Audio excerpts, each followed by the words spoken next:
Hello there, I'm Boo, or Jamie, and I like drawing, maximizing my hours in all the Pokemon games to find shinies, and I like to complain about lore in World of Warcraft.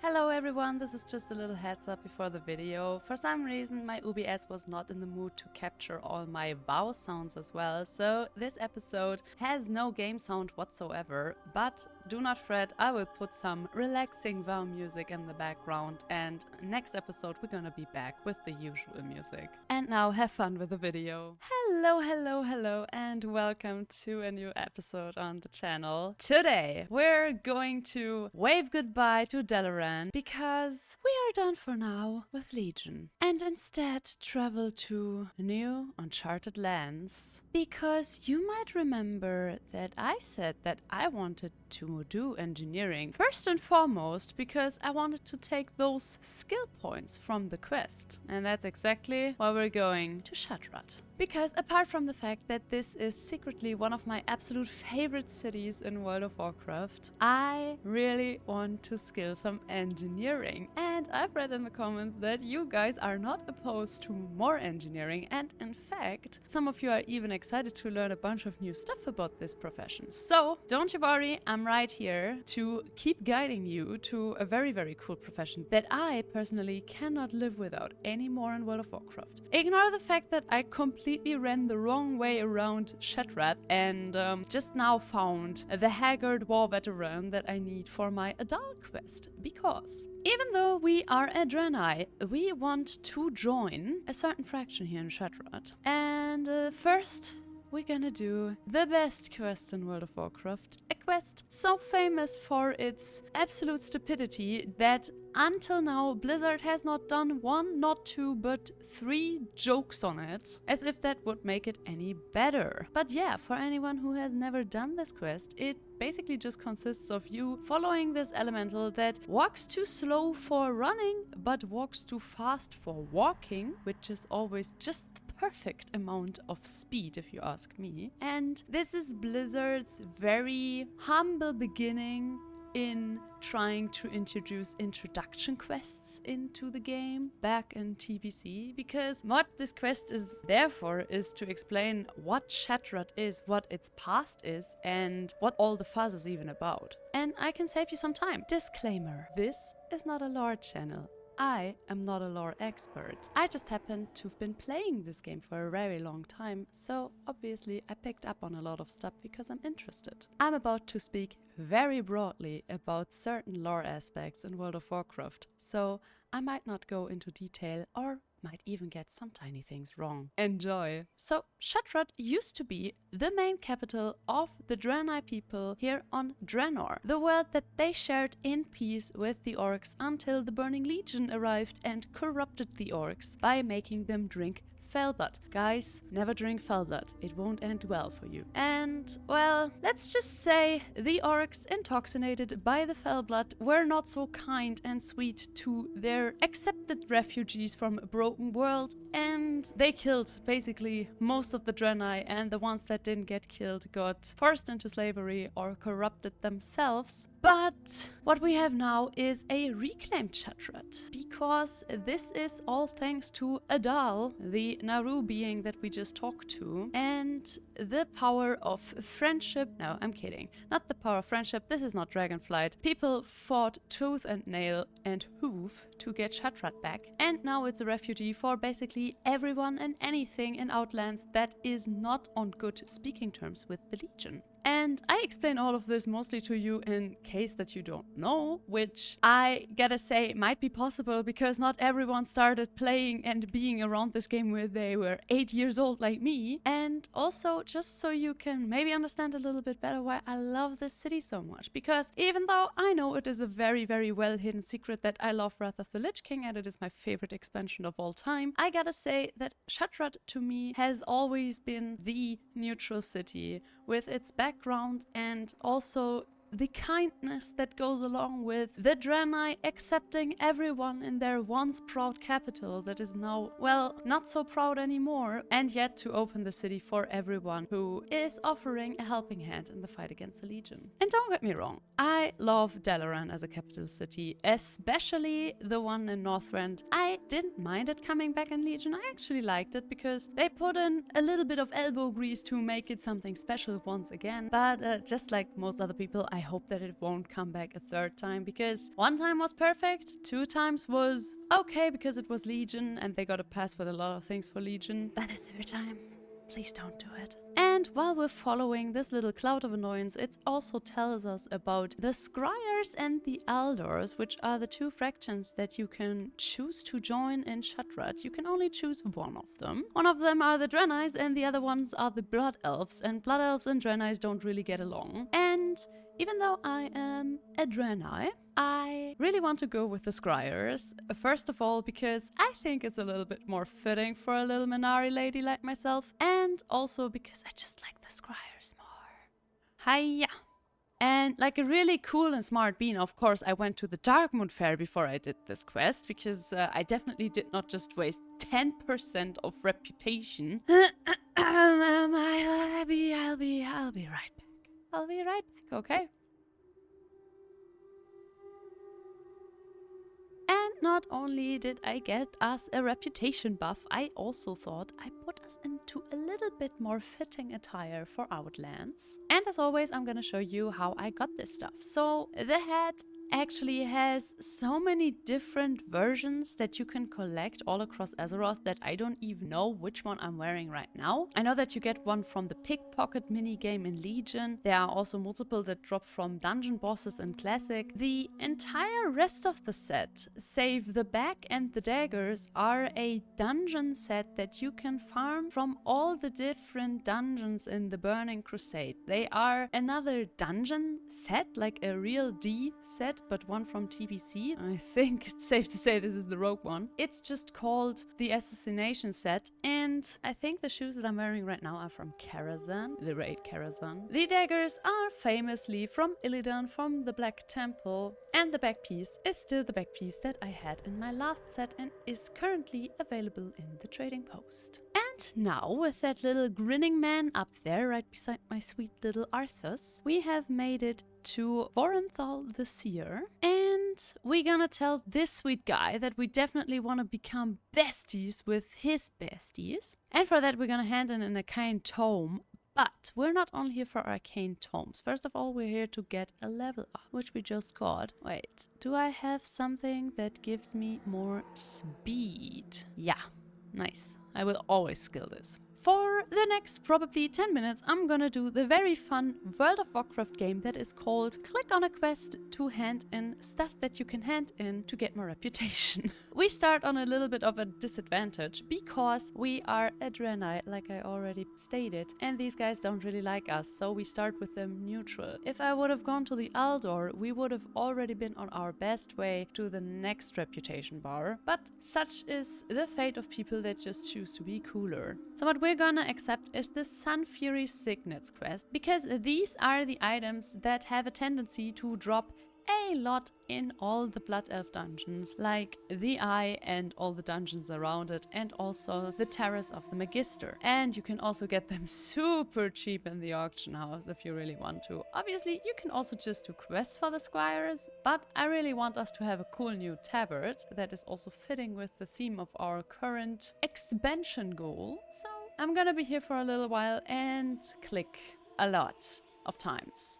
I know that there's a macro for this, okay? But just let me do it the old-fashioned way. And there we got it. Whoopsie, I was a little bit too much in the groove of just clicking and re-clicking on the quest. And now that we have handed in so many signets, these Blood Elves cannot help but love us. Which is very nice, because we can finally access their library. I mean, you can access their library as long as they don't hate you, which they, by the way, do if you are a Draenei. If you are a Draenei, it does not matter if you never have stepped a hoof into Shattrath, these Blood Elves will kill you on spot. But But here we can just very easily skill all the professions there are in World of Warcraft for the Burning Crusade. And now we've done this, I'm gonna throw some stuff onto the bank. And then, my dearest viewers, we're first gonna get ourselves a tabard, because I worked really hard for that, alright. I sent myself some signets and then I clicked so many times on a button that I was not paying attention anymore. And I call that work, and then we're gonna skill some engineering.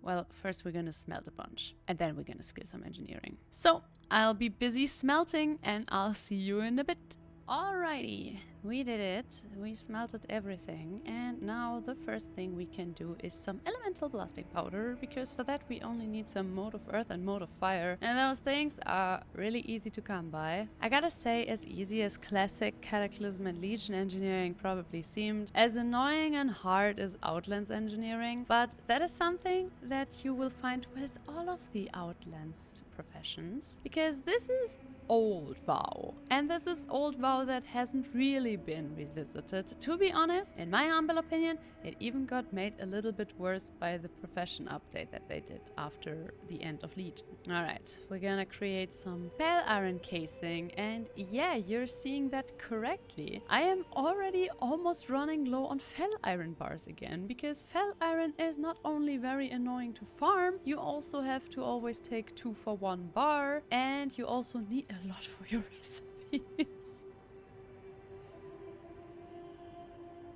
Oh, that was not my anvil.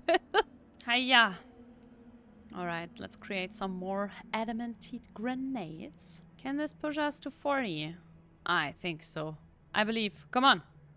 Ah, good. When materials become so precious like they are in the Burning Crusade, then, you know, every skill point that you don't get is shot through the heart, and engineering is to blame. And here we start having the fun side of engineering. My god. Alright, we need primal water and nether weave cloth. I'm gonna send myself primal water real quick. BRB. Most of skilling engineering in older expansion is just logging and relogging on all of your characters and hoping that you have alcoholics so you have an easy time finding all the stuff that you need. Now we're gonna create a few frost grenades. And here we have the really fun part of all of this, because soon we're only gonna be able to skill with these very expensive items that need a lot of materials. But for now, let's create a few more frost grenades and hope that we're gonna get a few more skill points from that. Alrighty. Now comes the even funner part of engineering in Burning Crusade, because the only thing that in the very soon future will give us any form of skill points are these goggles. I just want to show you that if you want to go down the route of the Outlands Engineer, be prepared for a little bit more trouble than we've had with the engineering this far. But for now, since we are still not able to fly, I will pause the Burning Crusade engineering experience until further notice, simply because I kinda want to be on little farm runs with you guys and not always relog on one of my bigger characters for this. But we are not done yet, because something that we can indeed do here is skilling cooking. I know we haven't really done much cooking on the channel yet. I mean, we've done some of it in my first or second ever episode, I think. But apart from that, we haven't really bothered with it. So I thought there are a few tips and tricks to Outlands cooking, because this is what I meant when I said that the professions, especially in the Burning Crusade, are a little bit, let's just say Blizzard didn't really take care of them. Because the fun thing is, if you learn TBC cooking, and I know this is very niche content, but bear with me, and you click on the rider, then, oh no, there are no recipes to be found. And this is not a bug. This is actually in the game, and it has been like this for many years. Yes, the forums are filled with this, and no, Blizzard has never bothered to do anything about this. Because the thing is, you can skill cooking, but you have to jump through a few hoops to get there. And now, the first hoop that we're gonna jump through is we are going to travel to Alarian Stronghold, which is the Alliance city in the Terrakar forest, and there we're gonna visit a very special NPC. And while traveling, we even managed to find a few ore deposits, so it's all fine in my book. I don't mind traveling in World of Warcraft, because now that we've made it to Alarian Stronghold, we're gonna go around this corner and into the inn, and we're gonna talk to innkeeper Biribi, and this sexy lady is going to sell us 2 cooking recipes. Now, because Alarian Stronghold is a really strong stronghold, this is not all. We will also go to Supply Officer Mills, and she will sell us the recipe for the Warp Burger and the recipe for the Blackened Basilisks. And these recipes are still red for us because you need a little bit of cooking skill, but believe me, you're gonna be happy that I bought them. Apart from needing them for the cooking daily in Shattrath City, it's just handy to have them. And now we continue on our travel, and this time we will go to the Zangar Marsh. So we're gonna be on an even longer travel this time. But if you just Google these recipes, the seller for the recipe will show up. Little fun fact for anyone who still needs to skill engineering TBC on their main and maybe has this reputation bar all filled up. With the Cenarian expedition in Zangarmarsh, you can learn one of many of the smoke schematics. These won't bring you to 75 either, but they're definitely gonna make the way there a lot easier because these smoke flares are very cheap to create. And right beside the Cenarian refugee, we have Juno Dufresne, and Juno Dufresne, or Dufresne? I have no idea how to pronounce that, sells us the blackened sporefish. This you won't really ever cook except for, I think, one of the dailies. But, you know, for anyone who likes to gather recipes, this is another easy pickup if you're around anyway. And now, after we've been at the Cenarian Refuge, we've made it all the way down here to the Cenarian Watch Post. And here we're gonna speak to Watcher Lesao, or Lisao? I think Lisao. And she's gonna give us the quest Observing the Sporelings. And this is what we came all the way here for. We're gonna follow our cute little quest mark over there to this little cutie pie, Farson. And Farson will give us 2 quests because he is one of the sporelings and they're having trouble with these fungal giants who keep eating them, even though they haven't always been this aggressive towards them. And of course, being the selfless Minari that we are, at least for little spore creatures, we're gonna help him. Also because we want that reputation, but they don't have to know that. And yes, obviously you can just go into the Underbog for this as well, the dungeon in which we tamed back in the day, I think 1.5 weeks ago, the Black Stalker, which is the last boss of the Underbog, because in there you get an abundance of reputation for the Sporigar. But do I look like someone who can just waltz into the Underbog and go out there alive again with a lot of reputation on their back? Yeah, I don't think so either. Oh yeah, that's exactly what we want. Now we're gonna accept the quest Sporigar. On your way to Sporigar, you can already pick up one of the glow caps you're gonna see standing all around here. Yep. Exactly like this one in the Zangarmarsh. Well, they're not exactly everywhere in the Zangarmarsh, they're more closer to the proximity of Sporigar in general, because these little cutie pies, for some reason for very lazy people, give a good coin on the auction house, but also they are the currency of the Sporigar, and we're gonna need a little bit of currency. And then we are going to go to their Sporigar Quartermaster, which is Micah. And Micah, for 1 glow cap, will give us the recipe Clam Bar. And this is our first step to actually be able to do TBC cooking, which you might have forgotten this whole part of the video was even about. We're gonna learn the Clam Bar because this is for TBC cooking level 1. And I think this is where the problem of it all lies. Blizzard probably knows that there are recipes that you can learn with level 1 of cooking. They just simply don't give a shite about the issue that you have to jump through quite some hoops to even get this one. But with this recipe acquired, we are gonna hearth home because we are in dire need of an auction house. Because for this very cheap recipe, we need 2 jaggle clam meats. Now, these are very easy to farm if your character is, unlike me, maybe not 28, because pretty much every single Naga NPC in the Burning Crusade drops the jaggle clams, and they, you won't believe it, have jaggle clam meats inside them. We're gonna buy a flourishing amount of 200 for now. And with these in our possession, we will build my very first Fell Flame campfire that I've never used even... What the hell was that? Wait, alright, so it's still there, it just vanished? Guys, you're seeing this, right? I still have the debuff, but I don't see my... Where? Hey! I just wanted to excitedly tell you that I've never used this toy ever since I got it. Oh, it's not even a cooking fire? It does allow cooking though, but it's not there. Oh, alright, hello.